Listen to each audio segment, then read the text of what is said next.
Denver 7 Investigates has obtained internal emails raising new questions about Aurora's hiring practices. While the department is under the federal microscope, the police department doesn't get a say in the hiring of new officers. That's a decision made by an independent, citizen-led board. Well, tonight, Denver 7 investigative reporter Jennifer Kovaleski has the renewed calls for change and for accountability. You have a gun pointed straight at your head. High-profile mistakes have put Aurora's police department in the bullseye.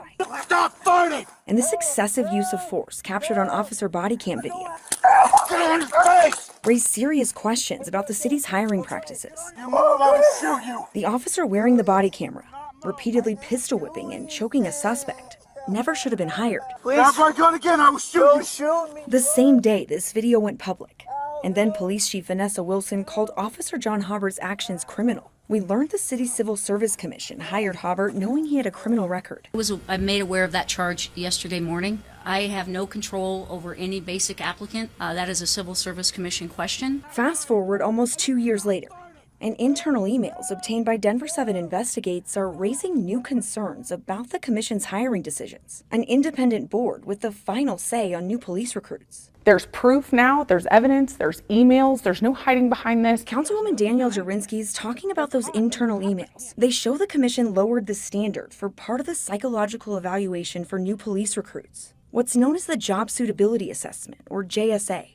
Here's how it works in Aurora. After taking a written test and meeting with a psychologist, each applicant's given a rating on a scale from A to F. D's and F's are automatically disqualified. Others move on. And here's where those emails in question come in. A civil service analyst wrote in a November 2020 email. Brower Psychological originally advised the commission that most agencies consider a 3C- to be unsuitable. However, the commission chose to keep it as a suitable rating. I think the emails prove it, that the Civil Service Commission allowed the standards to be lowered.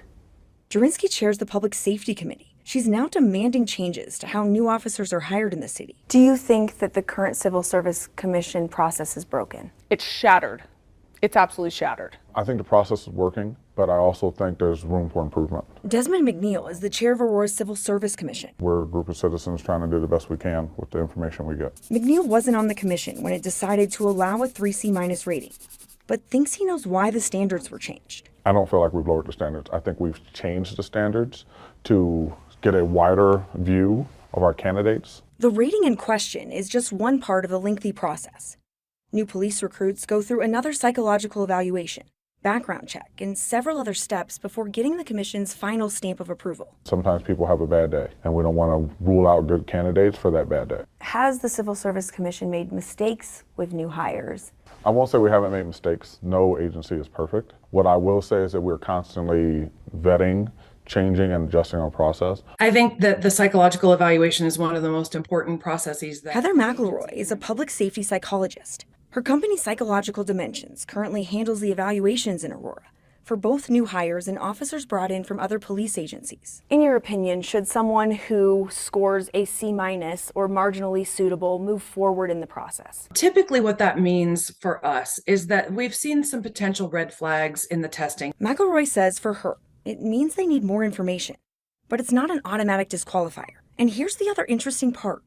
Despite being a trained psychologist, it's not up to her based on current Colorado standards. There is nothing that prevents an agency from hiring candidates that have been given a rating of a D or an F. Denver 7 Investigates asked the city if it knew how the commission decided not to disqualify 3C- candidates. We're told commission staff has no record of a formal vote or discussion. It is absolutely unacceptable that there's no records. Jurinsky believes she knows why the standards were lowered. I think that this push for diversity, equity, and inclusion has taken over the hiring process, and we're no longer hiring the best candidates. A serious claim McNeil adamantly disagrees with. Do you believe that this decision was at all made to try to encourage more diversity? No, I don't believe that. I don't feel like that was the rationale behind it. We asked Jurinsky for context, and she points to the city's creation of the Office of Equity, Diversity, and Inclusion the same year those internal emails were sent. Denver 7 Investigates did our own digging and reviewed data of police JSA test results. A spreadsheet provided by the city lists a candidate's last and first name, ethnicity, and JSA rating. Out of hundreds of applicants, we found Aurora's commission hired 11 new officers with a 3C- rating. 4 of those officers identified as people of color. I'm a young man thinking about going to the police department. Do I want to go to the police department that's in the news all the time, or do I want to go someplace else? And I think that's a big part of it. But Jurinsky says the hiring process for new officers needs to change and is only hurting the department's reputation. For people need to understand, these officers, these bad actors, they're not hired by the police department. They've failed, and it's time to start over. And that issue is also a big part of this story. For years now, we've reported on how Aurora's police chief doesn't have the final say on new police hires. The department doesn't meet these recruits until their first day at the academy. Interim Chief Art Acevedo wants that to change. I think it's not a C minus, it is, which is satisfactory, right? It's a D, needs improvement. We will have that part of the story tonight on Denver 7 at 10 and the major overhaul of Aurora's Civil Service Commission. Ann? Thank you, Jen. And going in depth now, we are digging into the diversity within Aurora's police department, and APD's latest figures show white officers account for nearly 76% of that department, with 12% of its officers identifying as Hispanic. Aurora is one of the most diverse cities in our state, with just 44% of its population identifying as white and nearly 30% Hispanic. That's according to the latest census data, which shows Aurora's police department is much less diverse than the people it serves. And for comparison here, the latest census data shows the city of Denver's population identifies as 55% white. Denver police say nearly 63% of its officers identify as white, making that department nearly as diverse as its community. And looking closer here, APD has also rolled back new officer qualifications to attract candidates. Denver 7 confirmed with the department that illegal drug use within the last 3 years or marijuana use within the past year will no longer result in automatic disqualification. Additionally, candidates convicted of DUI in the last 3 years or who have as many as 2 convictions or deferred judgments in the last 7 years can also still qualify.